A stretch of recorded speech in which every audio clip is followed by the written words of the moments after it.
What's going on, y'all? It's JD Piquel. Today on the Hard Count, we're going to be talking about Houston, UCF, Cincinnati, BYU, who I will be calling the Future Four from here on out for the Big 12, and give you a State of the Union.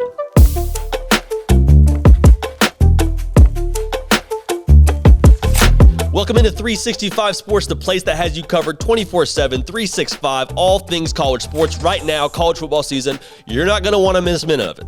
You're not going to want to miss a single minute of it. Now, with that said, this show, The Hard Count, moving to a new channel. CFB with JD will be live very, very soon. Live, I say, in the sense that there will be videos there very, very soon. Right now, the channel itself is live. Please subscribe because you don't want to miss a second of it. And when you subscribe right now, that keeps you from missing a second of it. Beautiful thing. Again, linked in the description. Would love for you all to subscribe.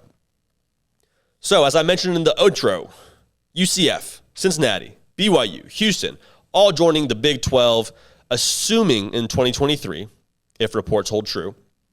And we just need a name for these four. So I'm going to go ahead and call them the Future Four from here on out.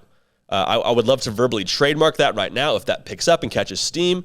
Would love to somehow find a way to be compensated for that. I'll leave that there. UCF, everybody and their mother that watched that game on Friday night was just left with their jaw on the floor. UCF got an interception, had the game won, was going to take the game to overtime, was in good position potentially to try and threaten to get a field goal at the end of that game. One thing leads to another. Poor interception by Dillon Gabriel. Ball goes up in the air. Louisville runs it back for a touchdown. Game over. And everyone was just like, did that just happen? Oh, my goodness. To make matters worse, UCF lost Dillon Gabriel for what we're assuming is the rest of the season. Heartbreaks for UCF, heartbreaks for Gus Malzahn and his team because Dillon Gabriel was your leader. Dillon Gabriel still is your leader. But the question remains, okay, if you're UCF, how do you replace a Dillon Gabriel? I don't know that you can. I think you have to find another way offensively to be able to make things shake. So what that does for me is it makes the Cincinnati game a whole lot less interesting.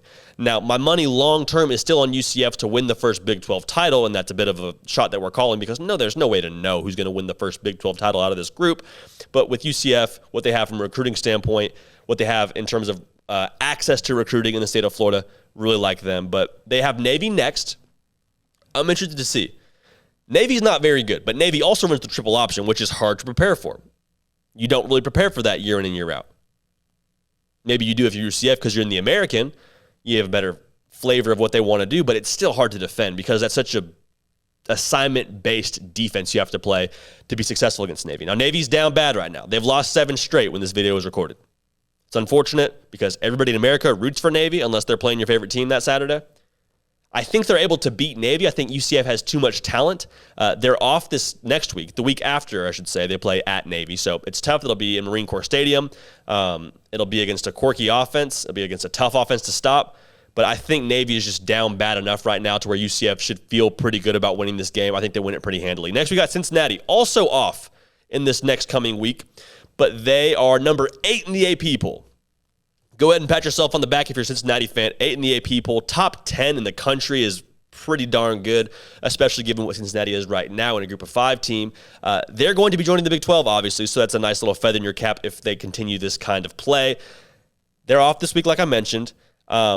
They had a great win against Indiana last week. Like, they didn't play their best. They played on the road against a Hoosier team that was top 10 in the country a year ago. Michael Penix Jr. hasn't looked like himself for Indiana, but still, to get a win on the road when you don't play your best against a Power 5 opponent, that is saying something. I don't care how bad Indiana is going to be this year. I don't care about how bad they've started. That is a good win. That is an encouraging win. That is a morale-boosting win. And to not even have it really be that close.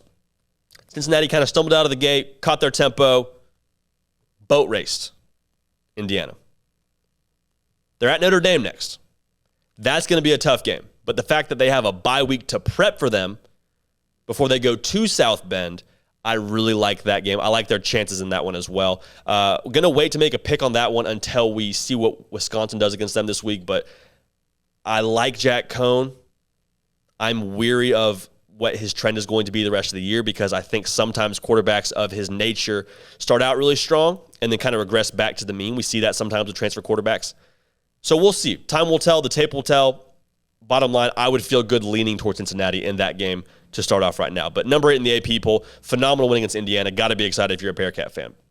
BYU, Number 15 in the country, BYU. All they do is win and win against ranked teams. They've beaten Arizona State and they've beaten Utah.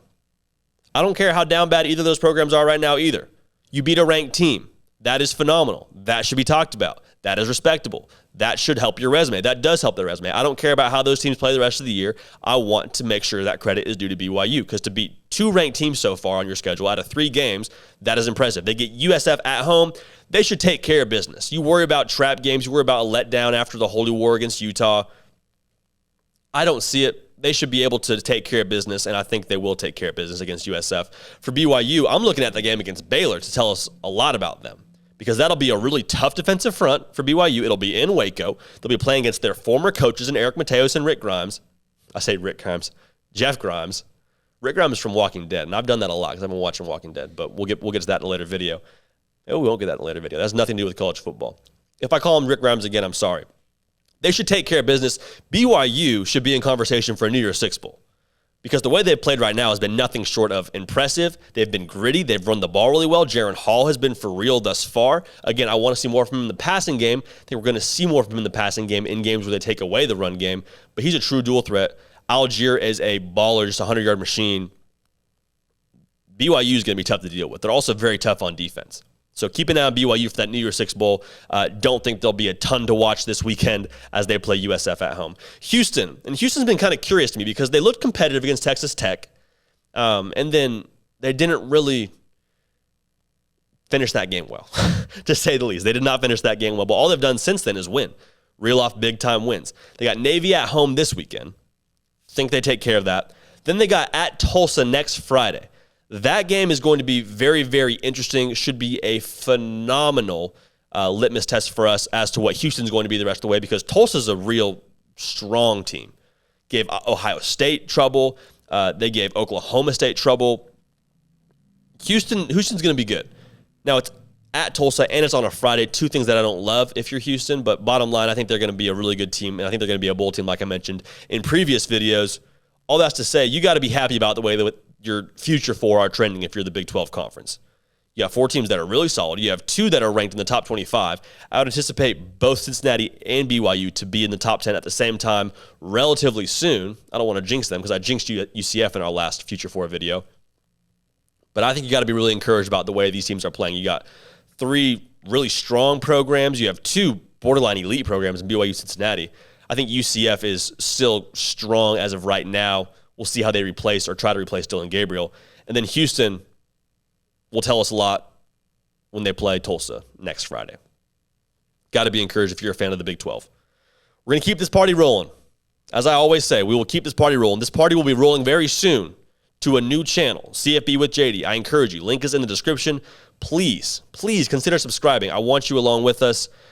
Selfishly, I want you along with us. And then also, I would love for you to be along with us to be able to contribute back and forth. So in that way, I think you will want to be along with us. The party rolls on. We will see y'all next time.